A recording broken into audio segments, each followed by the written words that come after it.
எவ்வளவு அவதூறுகள். இந்த கரூர் விஷயத்தை பத்தி ஊருக்கே தெரியும்.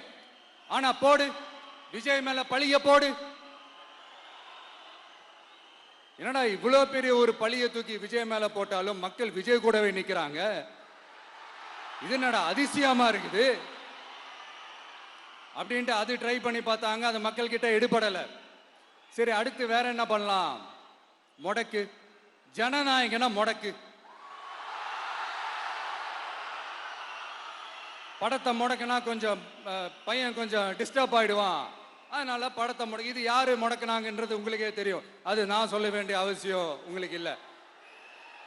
ஆனா இவன் படத்தை முடக்கினாலும் அவன் பாட்டுக்கு அதை கண்டுக்காம அவன் பாட்டுக்கு வேலையை பார்த்துட்டு போயிட்டே இருக்கான்.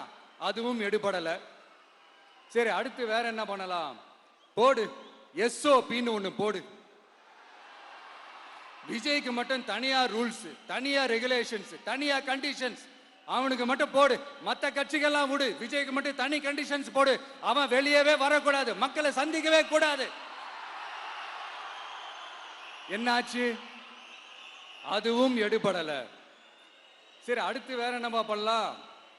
நம்மளை சுத்தி இருக்கிறவங்கள வச்சு, அதாவது இத்தனை வருஷமா வெயிட் பண்ணி இப்போ எலெக்ஷனுக்கு 30 நாளைக்கு முன்னாடி கரெக்டா அந்த டைம் பார்த்து ஒரு அவதூறு பரப்ப வேண்டியது. அது என்னன்னு உங்களுக்கே தெரியும்.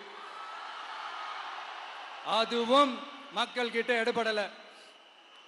அது மாதிரி எத்தனை சோதனைகள், எத்தனை வேதனைகள் நீங்க கொடுத்தாலும் இந்த திமுகனாலேயோ இல்ல இந்த பாஜகனாலேயோ இல்ல இந்த மற்ற பலர்னாலேயோ இல்ல எந்த